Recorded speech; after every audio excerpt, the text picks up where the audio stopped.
Voilà. Aujourd'hui, c'est la troisième partie des deux prédications passées que j'avais données sur le dessein de l'Éternel. Amen. Et on va commencer ce partage en lisant un passage, un verset dans Hébreux 10.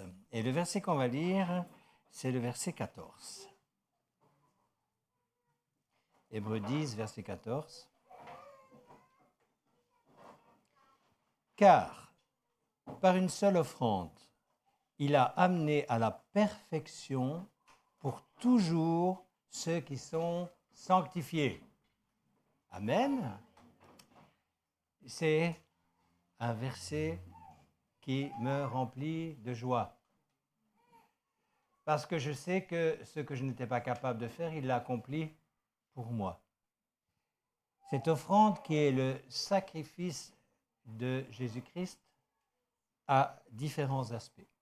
Le premier, c'est la condamnation. C'est le moins agréable. La condamnation, c'est notre condamnation. C'est ce qu'il a pris pour nous. C'est ce qu'on appelle la substitution. Il s'est substitué à nous, puisque c'est nous qui, normalement, aurions dû nous trouver à cette place, à sa place, sur la croix. L'appropriation, qu'est-ce que c'est? Il s'est donné pour apaiser la justice divine. Nous savons que le salaire du péché, c'est la mort. Grâce à ça, il y a eu la réconciliation. Nous avons pu être réconciliés avec le Père. Ce n'était pas possible s'il ne l'avait pas fait, ce qu'il a fait. Amen. Et l'efficacité parfaite, nous dit ce texte, ce qu'il a fait n'a plus besoin d'être fait parce que c'est parfait en soi-même. Ce qu'il a fait, c'est exactement ce que son Père désirait qu'il fasse. Et forcément, ce texte-là nous révèle le plan de Dieu pour nous. Et on va parler aujourd'hui de ce qui se passe par rapport à ce texte dans les temps actuels que nous vivons.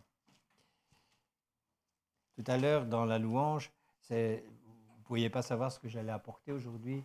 C'était vraiment l'introduction de mon message. Ne regardons pas ce qu'on nous dit, regardons à ce que la parole de Dieu nous dit.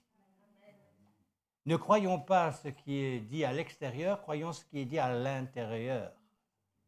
Alléluia, Matthieu 24, versets 32-33. Donc en fait, ce passage, c'est pour expliquer la fin des temps. Il explique quelque chose à ses disciples. Instruisez-vous par une comparaison tirée du figuier. Dès que ses branches, donc c'est Matthieu 24, versets 32 et 33. Instruisez-vous par une comparaison tirée du figuier. Dès que ses branches deviennent tendres et que les feuilles poussent, vous savez que l'été est proche. Bon, on n'est pas dans cette saison, mais ça nous fait du bien. On va y arriver. De même, quand vous verrez toutes ces choses, sachez que le Fils de l'homme est proche à la porte. Amen. La douleur de l'accouchement. Pour certaines femmes ici, on sait ce que ça veut dire. Mais la douleur de l'accouchement, elle amène une joie extraordinaire, ce qui était attendu. Le bébé est là. Et toutes les mamans avec qui j'ai eu l'occasion de discuter, certainement vous aussi, disent que même si ça a été difficile, le plaisir de voir l'enfant dans leurs bras couvre toutes ces difficultés. Alléluia. C'est ce que nous devons apprendre par rapport à ce que nous voyons dehors, toutes ces souffrances infligées par l'injustice, par les difficultés de la vie. On peut les appeler les douleurs de l'accouchement. Et ça veut dire qu'il y a un bébé qui va bientôt arriver. Un bébé, non, Jésus-Christ, notre Seigneur. Et ça, c'est l'aboutissement. Mais souvent, nous, les hommes, ne voyons pas les choses comme ça, parce que nous avons des projets. Et on dit souvent au Seigneur, reste où tu es, parce que moi, j'ai d'abord mes projets qui doivent se réaliser. Mais on ne parle pas comme ça au Seigneur. Et il ne nous a pas donné des choix. Il nous donne une directive et il attend que ces directives, nous les suivions afin que nous puissions justement profiter des promesses bibliques. Et il y en a beaucoup, des promesses bibliques. Quand tu vois autour de toi les choses qui ne vont pas, tu as deux choix. Ou tu te laisses porter par elles, parce que vous savez, il y a deux courants, il y a deux fleuves différents. La parole de Dieu nous dit que de la même source, l'eau propre, l'eau pure, ne peut pas se mélanger avec l'eau sale. Et il a bien fait les choses. Il y a deux canaux. On rentre dans le bon canal ou on rentre dans le mauvais canal. Et c'est notre responsabilité. Ce n'est pas un message de culpabilité que je suis en train de vous donner aujourd'hui. C'est au contraire un message où vous pourrez aller puiser les forces dans la parole de Dieu qui vous disent que vous n'êtes pas obligé de suivre le canal sale. La parole de Dieu nous dit que nous ne sommes plus ces hommes et ces femmes. Écoutez bien, là maintenant, nous sommes dans une nouvelle saison. Une saison que le monde n'a jamais connue jusque maintenant, même s'il n'y a rien de nouveau sous le soleil, mais il y a toujours des innovations. Et on sait qu'à un moment donné, cette roue qui tourne et qui a tourné jusque maintenant, elle va s'arrêter. On voit de plus en plus les choses s'accentuer, qui nous dépassent. Je voyais encore dernièrement ce que les Chinois avaient réalisé au niveau des humanoïdes, donc ces robots qui ressemblent à des êtres humains qui sont capables de faire des choses pratiquement semblables aux nôtres. On se demande quelque part, dans quelques années, quelle va être la place de l'humain dans le monde que les humains, nos frères et sœurs, entre guillemets, là, je les mets entre guillemets, sont en train de nous préparer. Qu'est-ce qui est préférable? Que nous continuions à vivre de cette manière, avec l'incertitude que ce que nos dirigeants vont nous amener de plus en plus, incertitudes qui arriveront à un moment donné à un clash, quel qu'il soit, en pensant à nos enfants, tristement, quel sort leur avons-nous réservé, ou nous rendons-nous compte que nous sommes dans cette saison où la parole de Dieu nous dit de regarder à ce qui va se passer parce que bientôt notre Seigneur sera là. Alors ça fait rire les inconvertis, mais nous, ça ne doit pas nous faire rire et nous devons prier pour que ces temps arrivent. Il faut que nous comprenions que les douleurs de l'accouchement, c'est la venue de notre Seigneur Jésus-Christ ici-bas. Maranatha. Alléluia. Écoutez, tout change dans le monde. À l'heure actuelle, on voit les choses changer. On voit les choses bouger, que ce soit aux États-Unis, que ce soit dans nos pays, en Europe, que ce soit ailleurs, on les voit bouger. Ben nous aussi, on doit changer. On doit devenir de plus en plus combatifs. Alors vous allez me dire, mais tu n'as que ces mots dans la bouche. Ben forcément, je dirais quelque part que je suis payé pour ça. Ne vous laissez pas démonter. Ne vous laissez pas démonter parce que vous voyez. C'est compliqué? Bien sûr que oui que c'est compliqué. Puisque dès qu'on quitte le cocoon de nos salles, de nos réunions, on est dehors avec les autres. Mais ces autres, ils ont besoin de nous. Et ils ont besoin de nous voir changer. Parce que si nous ne changeons pas, on ne pourra pas les amener à changer, à vouloir changer. Comprenez ça? S'il n'y a pas de différence entre nous et eux, pourquoi écouteraient-ils ce que l'on leur amène dans nos évangélisations ou dans nos connaissances bibliques? Pourquoi est-ce qu'ils le feraient? Quel serait l'intérêt, puisque de toute façon on vit comme eux? Puisque de toute façon ils ne voient pas la différence entre ce qu'eux vivent et ce que nous vivons. Pourquoi est-ce qu'ils le feraient? Nous sommes dans des temps de changement. Nous sommes dans des nouvelles saisons. J'ai encore appris là dernièrement qu'il y avait de nouveau une pandémie de grippe comme on n'avait jamais vu en France, etc. Il paraît que tout est saturé. Ça va. C'est pas fini ces choses-là, vous comprenez? On rentre dans ces dimensions de voir ça de plus en plus. Je parlais avec mon épouse dernièrement, mais on n'a plus vu le soleil depuis quand? Ce matin, tu sors, c'est étonnant, tu as un rayon de soleil, tu n'as même plus envie de bouger, mais on est dans la grisaille continuellement. Mais ce qui se passe au dehors, au niveau du temps, hein, c'est des signes. C'est des signes dont nous parle la parole de Dieu.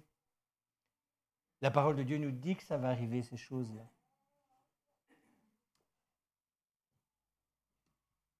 La saison a changé, frères et sœurs. Et nous devons changer aussi. Croyez-moi. On va aller dans les psaumes.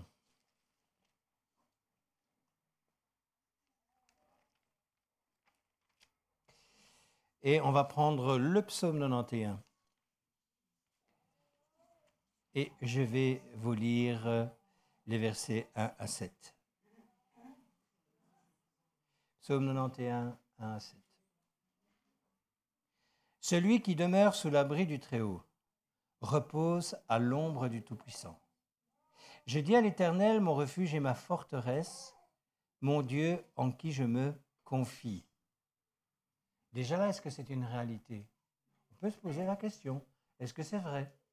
Pour certains d'entre nous, oui. Pour d'autres, il faut peut-être se poser la question. Mais pourquoi? Verset 3. Car c'est lui qui te délivre du filet de l'oiseleur, de la peste et de ses ravages. Il te couvrira de ses plumes et tu trouveras un refuge sous ses ailes. Sa fidélité est un bouclier et une cuirasse.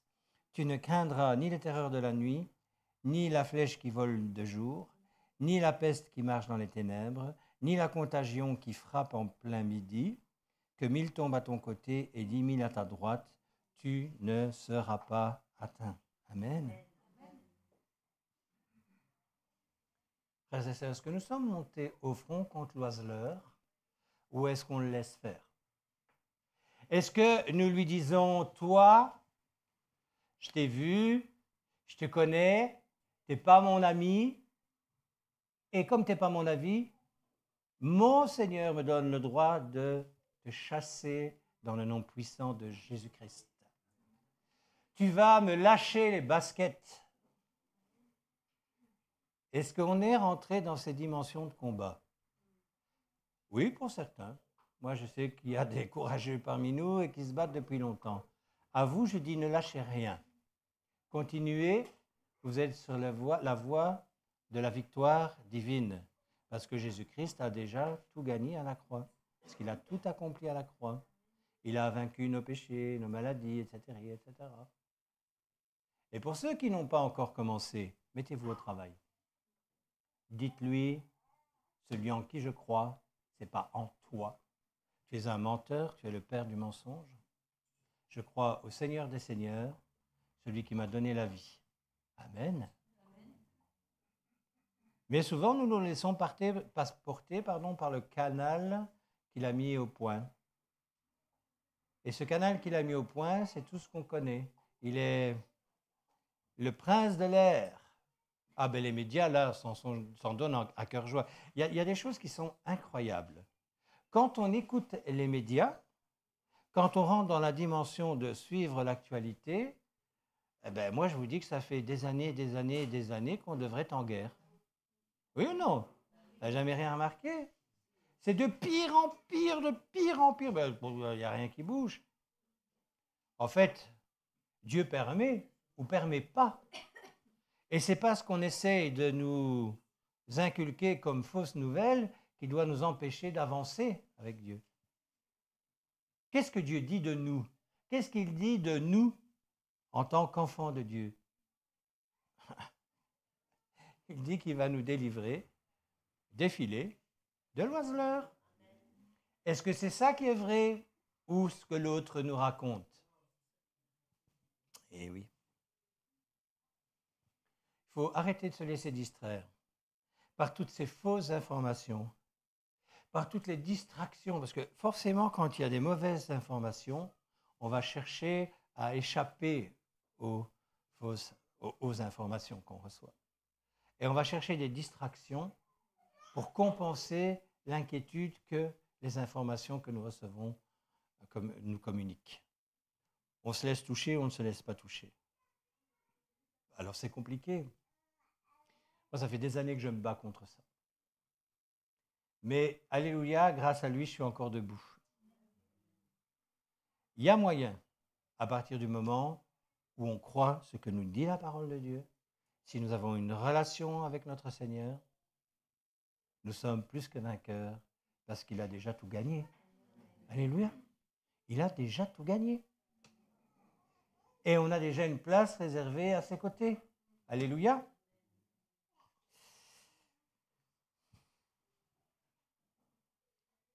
Nous ne sommes pas le monde. Nous sommes les soldats du Christ. Et un soldat, il obéit à son commandant. Tout le monde a vu ici, il faut sauver le soldat Ryan. À un moment donné, il y a un soldat qui se rebelle contre son capitaine. Et il y a un sergent qui vient, il le menace avec son pistolet en lui disant « Tu ne tournes pas le dos à ton capitaine. » On ne tourne pas le dos à son capitaine. On obéit. Pourquoi? Parce que même si on ne comprend pas tout, je parle là maintenant, on quitte le soldat Ryan, on revient au chef de notre armée. Si nous, il nous semble qu'il nous demande des choses incohérentes ou incapables à réaliser, il sait pourquoi il nous les demande et il sait que nous sommes capables de les réaliser parce que s'il est en nous, la parole de Dieu dit que là où nous, on est incapable de réaliser ce qu'il veut, il le fera à notre place. Amen. Mais il faut se trouver à la place où il veut que nous soyons pour que nous puissions vivre cela. Amen.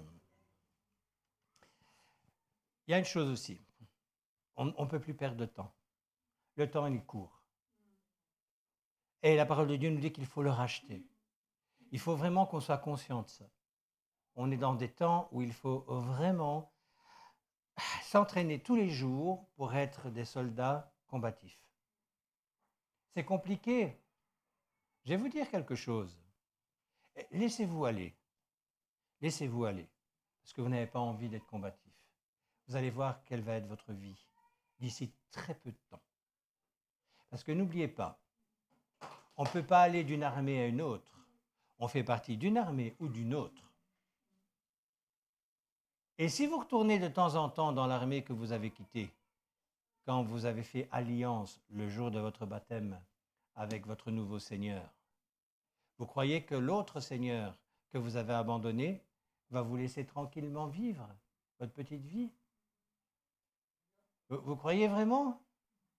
Il ne désire qu'une seule chose, c'est vous voir mourir. Mourir simplement, naturellement, et surtout spirituellement. Il veut vous entraîner avec lui dans sa chute. Il sait qu'il n'a plus beaucoup de temps à lui. Et croyez-moi, parfois on le sous-estime. Il ne faut pas avoir la crainte de Satan, mais il ne faut pas le sous-estimer. D'accord? On reste dans les psaumes et nous allons aller voir les versets 7 et 8 dans le psaume 124.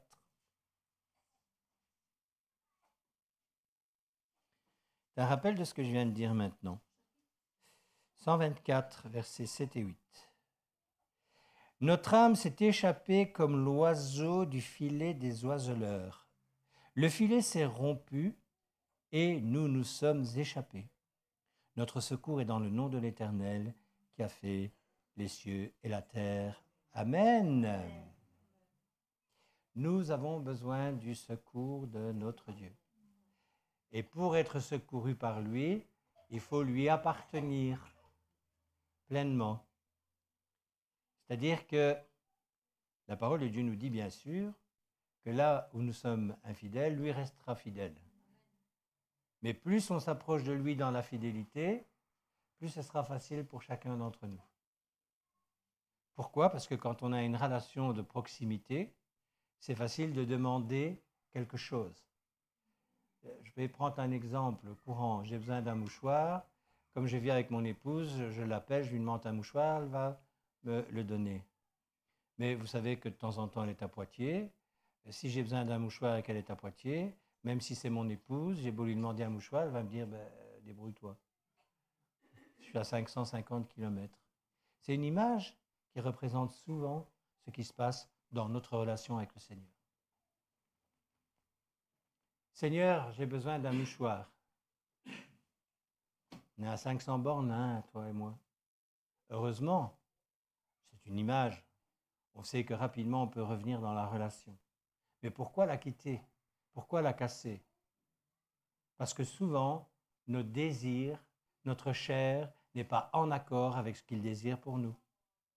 C'est ça le combat journalier de quelqu'un. Moi, je veux et lui, il veut. Qui va gagner? Qui va gagner?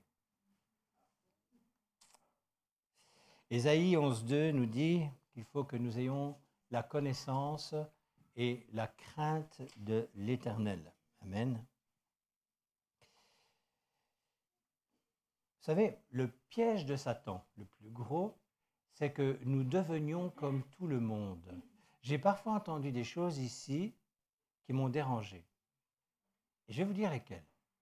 On va leur montrer qu'on est comme eux, que nous ne sommes pas si différents. Mon frère, ma sœur, tu es différent. Tu n'as rien à voir avec eux. Là aussi, il faut changer un peu d'état d'esprit. On va les attirer par le fait que oui, on fait la fête comme eux. Mais non, moi je ne fais pas la fête comme eux. Je n'ai plus rien à voir avec eux. Qu'est-ce que c'est que cette histoire? Oui, mais sinon, ils ne viendront pas. Et qu'ils ne viennent pas. Ça n'a pas grande importance. Puisque si tu leur as parlé du Seigneur que tu sers, si ça ne les intéresse pas, ce n'est pas en faisant des choses du monde dans ton assemblée que tu vas... Oui, ça, ils viendront, oui, bien sûr, pour manger, ça, il n'y a pas de problème. On va parler franc, là, aujourd'hui. Pour manger, il n'y a pas de souci, ils viendront. Surtout si c'est gratuit. Ça va les amener à quoi? Et ça va t'amener à quoi? Avoir du mal pour rien du tout. Et eux diront, ah ben oui, c'est comme ils sont comme nous. Il n'y a pas de problème. Donc pourquoi changer? Il y a des choses qu'on doit apprendre. Et la première, c'est leur montrer notre différence. Oui, je ne suis plus comme toi. Il faut que ça revienne dans nos églises. Il est grand temps. Vous savez, vous faites comme moi, hein, je le sais, moi aussi je le fais. De temps en temps sur Internet, on va voir ce qui se passe ailleurs. Et encore dernièrement, là, début de semaine, j'étais tombé, bien sûr je ne donnerai pas de nom d'église, etc., mais sur une louange où il y avait énormément de gens, énormément. Et je ne me focalisais pas sur le groupe, je me focalisais sur les gens. Je les regardais. Et à un moment donné, je me suis rappelé d'un concert que j'avais été voir en tant que païen, Lenny Kravitz. J'ai bien changé, je n'écoute plus, je vous le promets. J'avais l'impression d'être à ce concert-là. Je voyais le même enthousiasme, la même manière de faire. À part que oui, nous, on avait des briquets. À l'époque, là, il n'y a pas de briquets, c'est les GSM. Qu'est-ce que c'est que cette chose-là? Alors, dans le tas, bien évidemment qu'il y avait des adorateurs en esprit, en vérité. Alléluia, hein, j'espère. Mais c'est un pour combien? Pour 25 ou pour 100 ou pour 1000? Non, on doit montrer notre différence. Pourquoi? Notre différence, elle est porteuse de vie. Qu'est-ce que vous avez fait hier dans la ville de Quévrin? Vous avez été montrer votre différence. Vous n'avez pas suivi ce que le monde vous dit de faire. Vous avez fait ce que Dieu vous demande de faire. Amen. On va quitter les Écritures hébraïques ou l'Ancien Testament, au choix, ça veut dire la même chose. Et nous allons dans Matthieu, chapitre 6, verset 6.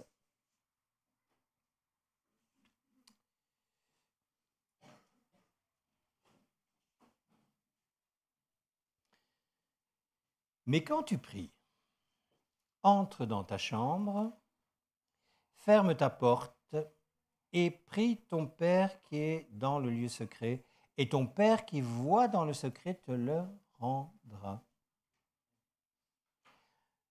Dans ces temps d'incertitude, nous sommes trop souvent assujettis à nos anciennes habitudes.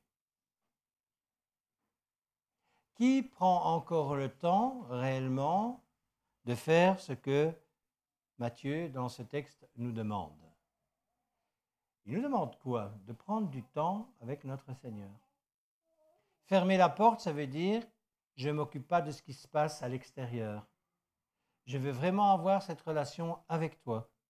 Je veux vraiment passer du temps avec toi. Un fiancé et une fiancée, au début, ils sont peut-être contents d'être avec leurs amis, mais à un moment donné, ils veulent se trouver en tête à tête.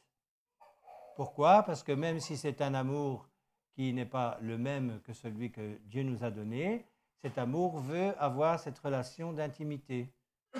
Et ce que le Seigneur veut, c'est que nous ayons cet amour d'intimité avec lui, mais pas une fois de temps en temps. Il veut avoir cette relation-là tout le temps. C'est ça qui change nos vies. Si on n'a pas cette relation-là, c'est quoi la différence avec le monde? C'est laquelle? On est un peu moins inquiet. On se dit qu'on est sauvé, ce qui est vrai. Si tu es né de nouveau, tu es sauvé. Mais quelle est la véritable différence entre ceux qui vivent au dehors et la nôtre de vie? Ben, pas grand, hein? Vous savez, le plus grand piège de l'oiseleur, c'est l'aveuglement.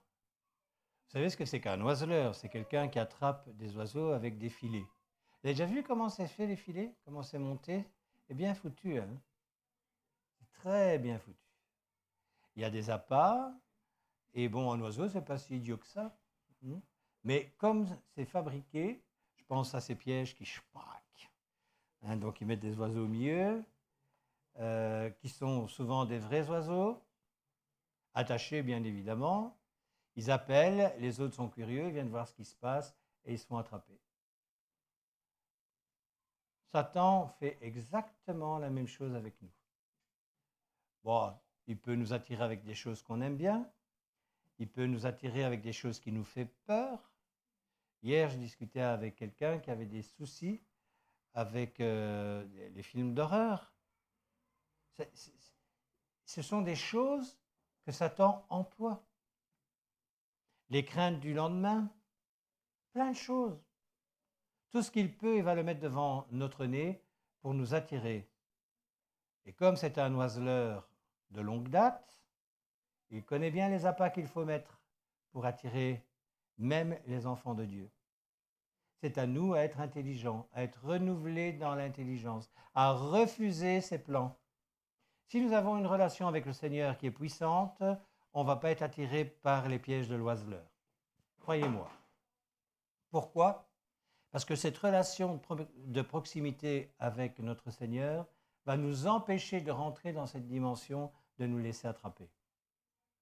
Parce que notre intelligence va être véritablement renouvelée par quoi? Par le Saint-Esprit. Mais si le Saint-Esprit n'est pas avec nous, même si nous sommes sauvés, s'il n'est pas avec nous parce que, on ne veut pas cette relation journalière ou que sais-je, on est en dispute avec lui ou en tout cas, on n'est pas avec lui à ce moment-là. L'oiseleur va faire ce qu'il faut pour nous attraper. Dans les temps qui viennent, dans les temps d'ailleurs qui sont déjà là, on va devoir vraiment avoir une relation profonde avec notre Seigneur pour tenir le cap. Parce qu'il y en a un qui va mettre tout ce qu'il a en son pouvoir pour nous attirer à lui. Amen. Ésaïe 11.2 nous dit que l'Esprit Saint, c'est l'esprit de sagesse et d'intelligence. On en a besoin. Nous sommes des soldats de Dieu, frères et sœurs. Rentrons dans le combat. Je vous lis Luc 21 au verset 11. Un peu de journal télévisé. Allez, mais celui-là, il est vrai. Il y aura des grands tremblements de terre et en divers lieux, des pestes et des famines. Il y aura des phénomènes terribles et de grands signes dans le ciel.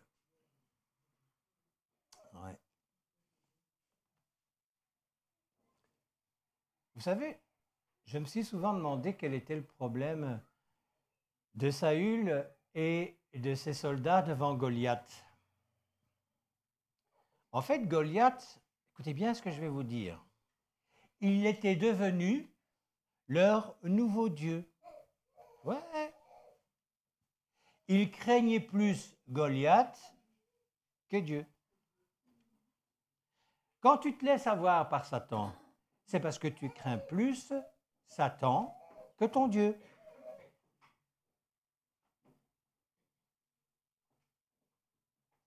Il y en a un qui s'est rappelé qu'il servait. C'était David. Et qu'est-ce qu'il a dit, David, à Goliath? Tu as insulté mon Dieu, pour ça, aujourd'hui, tu vas mourir. C'était toute la différence avec les autres. Et Dieu se sert de ce qui est petit, de ce qui est fou, de ce qui est vil, pour que ses plans se réalisent. Amen. Voyez Goliath, hein, on a tous de l'imagination, on sait qu'il était énorme, qu'il était costaud, même si on ne sait pas comment il était vraiment, mais on le devine en face d'un gamin de 17 ans, ça devait être impressionnant quand même. Ben, c'est le gamin de 17 ans qui a gagné. Pourquoi? Parce que c'est lui qui avait la force nécessaire. Qu'il l'avait compris, qu'il avait cette force. Il avait compris qu'il avait cette force. Et Dieu lui avait montré dans des expériences, malgré son jeune âge, pendant un travail qui ne semblait pas du tout être celui d'un serviteur de Dieu. Garder des brebis dans la montagne. Et Dieu lui avait appris à combattre l'ours et le lion. Et comme il avait compris, lui, petit bonhomme, qu'il était capable de vaincre l'ours et le lion, ben il s'est dit, parce que je sais en moi que Dieu me donnera cette capacité, je vais tuer Goliath.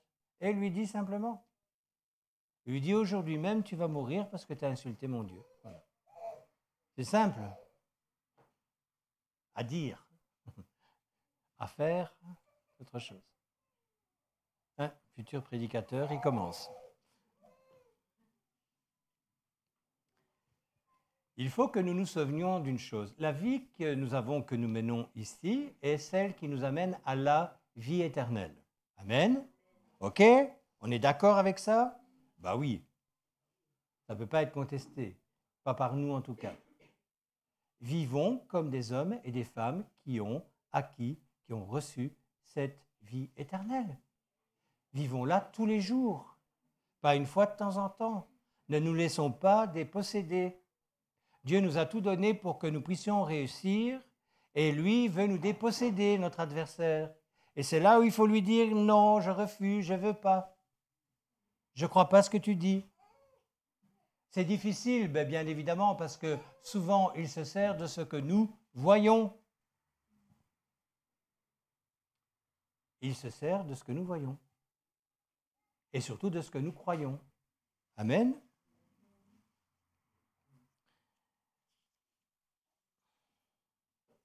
On reste dans le même livre et on va monter un peu plus haut. Donc toujours Luc 21 et je vous lis les versets 7 à 10. Ils lui demandèrent, Maître, quand donc cela arrivera-t-il et à quel signe connaîtra-t-on toutes ces choses qui vont arriver? Jésus répondit, prenez garde que vous ne soyez séduits, car plusieurs viendront en mon nom, disant, c'est moi, et le temps approche.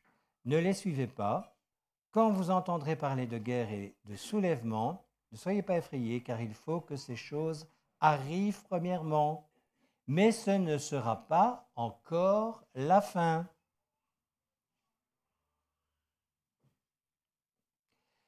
On est habitué à avoir les bénédictions, oui ou non?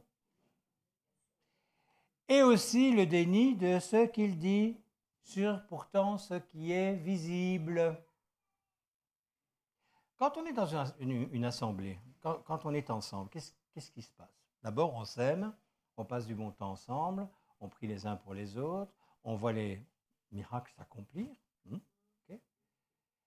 Et souvent, même dans nos assemblées, il y a un déni de ce qui se passe réellement. On ne veut pas vraiment savoir, on veut pas trop voir. Moi, surtout chez les jeunes, j'ai beaucoup entendu « on verra bien ». On verra bien, mais non, c'est tout vu. Il ne faut pas refuser ce qui est en train de s'amener, parce que c'est là où on est démunis. Il ne faut pas rentrer dans le déni de ce qui va se passer. J'ai encore entendu dernièrement, dans le monde chrétien, Trump est arrivé, il n'y a plus de souci. Voilà. C'est fini, il va tout arranger. La guerre en Israël terminée. La guerre en Ukraine terminée. Le premier jour de son mandat, il a déjà dit qu'il faudrait peut-être 3 à 6 mois pour régler le problème, parce que quand même, ce n'est pas si simple. Ouais. Je ne dis pas que c'est un prometteur de bonjour, mais c'est un homme politique. Quand on voit les hommes dont il s'est entouré, ouais. Et dans la parole, il est dit qu'il y a un homme qui va arriver, il y a un homme qui va arriver et qui va instaurer une certaine paix. Et cette paix, elle va durer 7 ans et demi.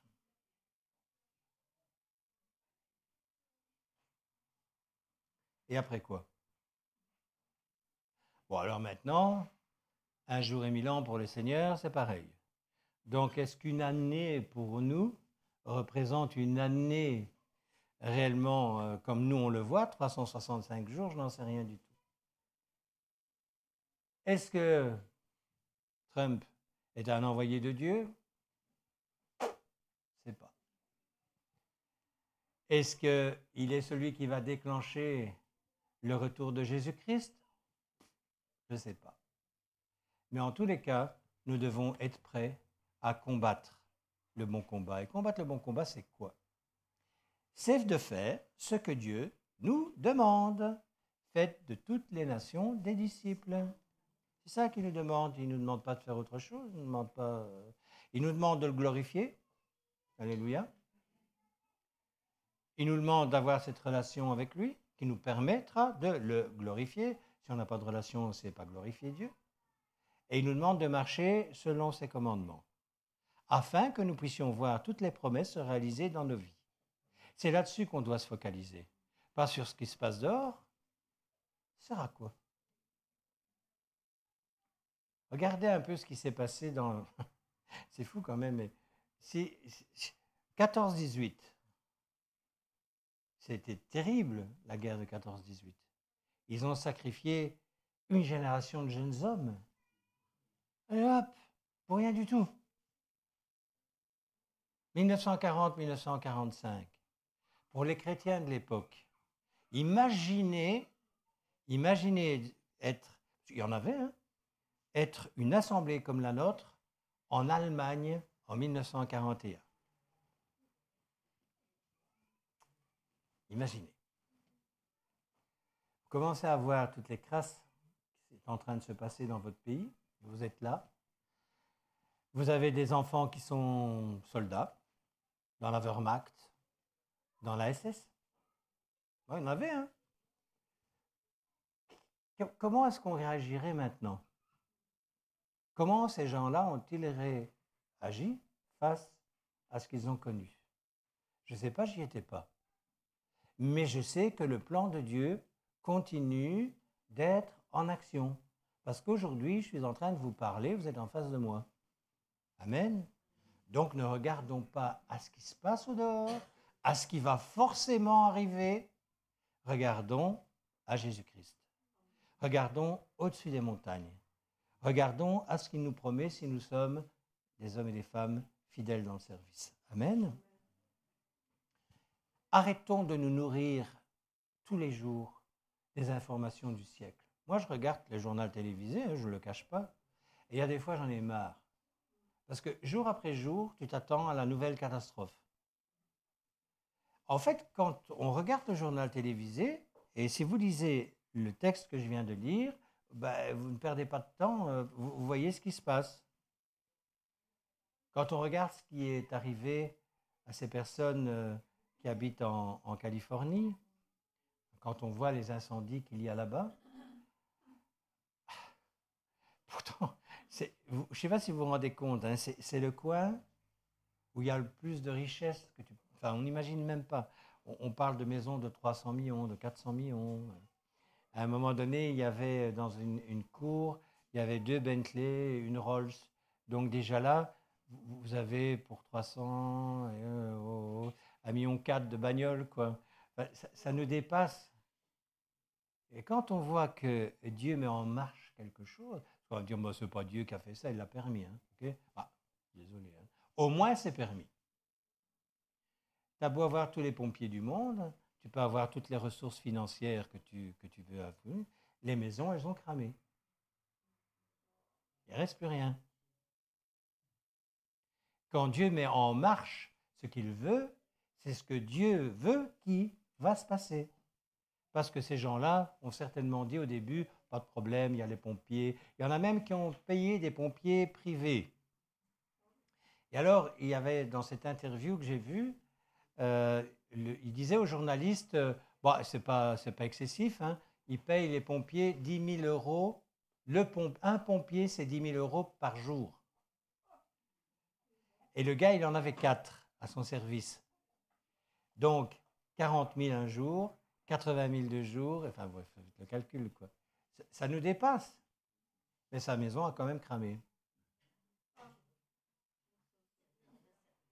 Ouais.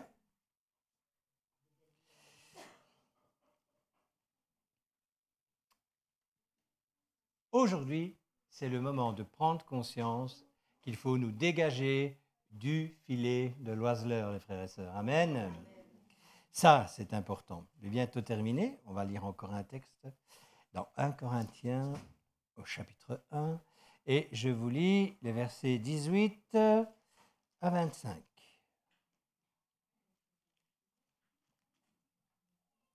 La prédication de la croix est une folie pour ceux qui périssent, mais pour nous qui sommes sauvés, elle est une puissance de Dieu. Aussi est-il écrit, « Je détruirai la sagesse des sages et je rendrai nulle l'intelligence des intelligents. » Où est le sage? Où est le scribe? Où est le raisonneur de ce siècle? Dieu n'a-t-il pas convaincu de folie la sagesse du monde? Car puisque le monde avec sa sagesse n'a point connu Dieu, il a plu à Dieu dans sa sagesse de sauver les croyants par la folie de la prédication. Ça nous rappelle notre travail. Les Juifs demandent des miracles et les Grecs cherchent la sagesse. Nous prêchons Christ crucifié, scandale pour les Juifs et folie pour les païens. Mais puissance de Dieu et sagesse de Dieu pour ceux qui sont appelés tant juifs que grecs. Car la folie de Dieu est plus sage que les hommes et la faiblesse de Dieu est plus forte que les hommes. C'est le rappel du verset que je vous ai lu tout à l'heure, l'offrande suffisante de Jésus-Christ. Extraordinaire. Le plan de Dieu pour nous, c'est la réussite. Alors vous savez, aujourd'hui, il y en a beaucoup d'entre nous qui sont plongés dans le désespoir, dans la dépression, dans la fatigue, dans le j'en ai marre. Je ne vois pas le bout. Mon frère, ma sœur, rappelle-toi, tu es arrivé jusque-là grâce au Seigneur. Alors maintenant, remets-toi. Qu'est-ce que ça veut dire, remets-toi? Ça veut dire que arrête de cogiter, arrête de penser, fais-lui confiance. Faire confiance à Dieu, c'est accepter les choses telles qu'elles sont, même si pendant un certain temps, on ne comprend pas pourquoi on les vit. Il se sert de ces moments de désert pour te fortifier. C'est compliqué à accepter. C'est compliqué à accepter. Mais à partir du moment où tu lui dis oui et que tu le laisses faire, rappelle-toi, il va changer ton cœur de pierre en cœur de chair. Et ça va te permettre de ressembler à qui? À Jésus-Christ. Parce que le but final, c'est ça. Qu'est-ce qu'il veut à l'heure actuelle dans les temps dans lesquels nous vivons?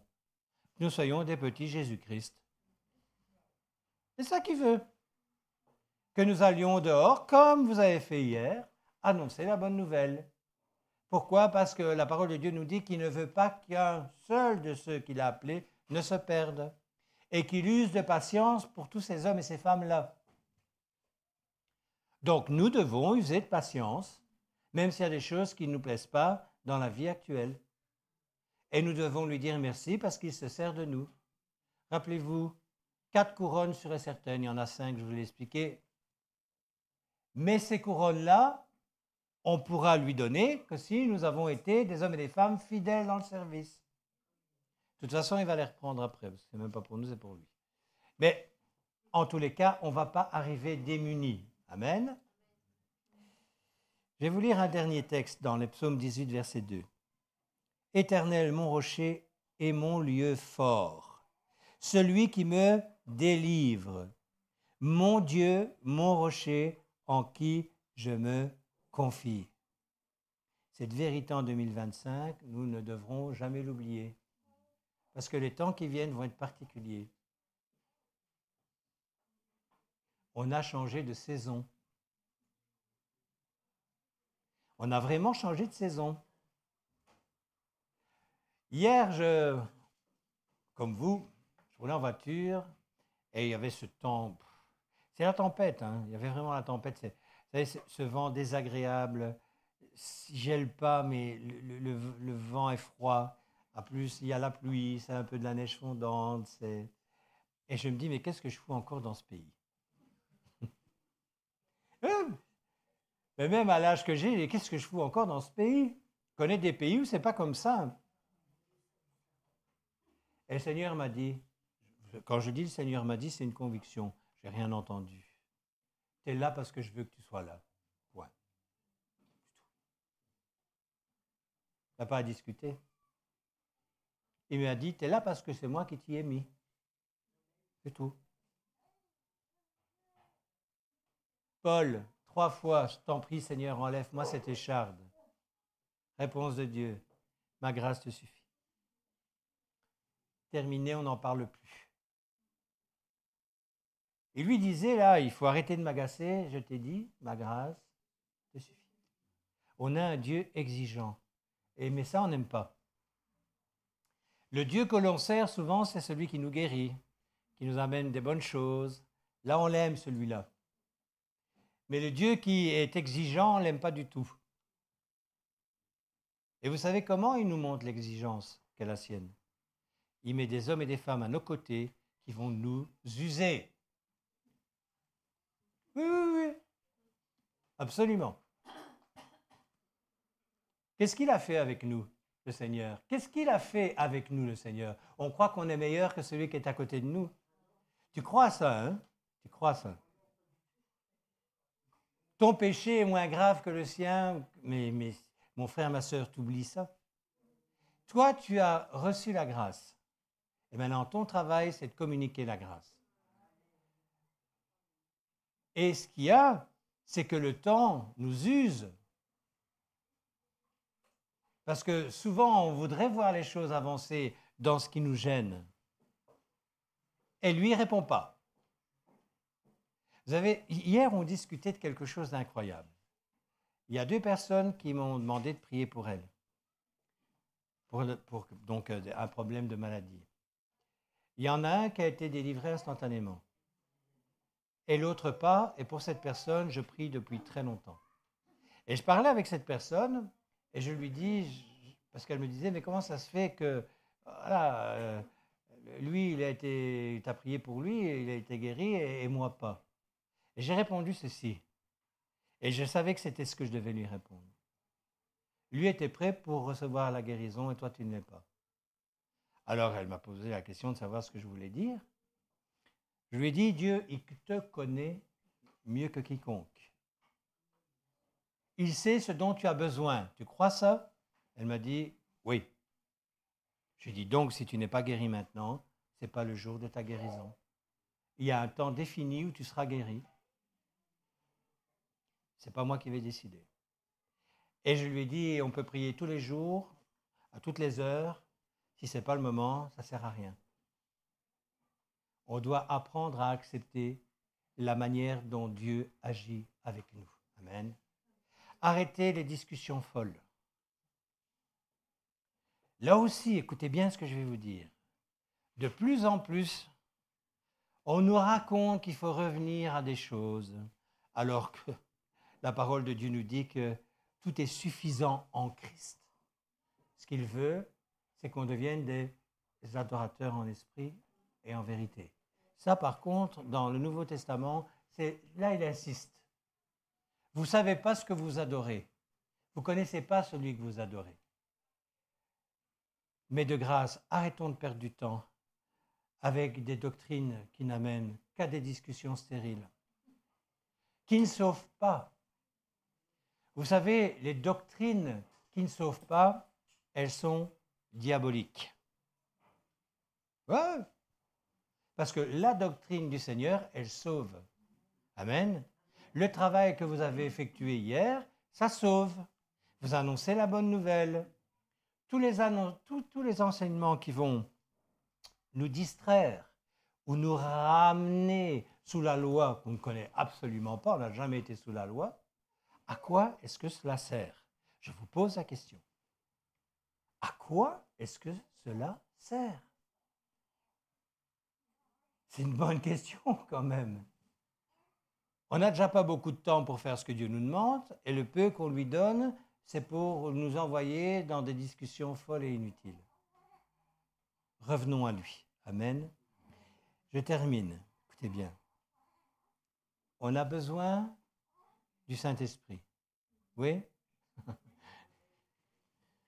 Il y en a un qui me fait des beaux sourires depuis tout à l'heure. Je vais vous rappeler quelque chose.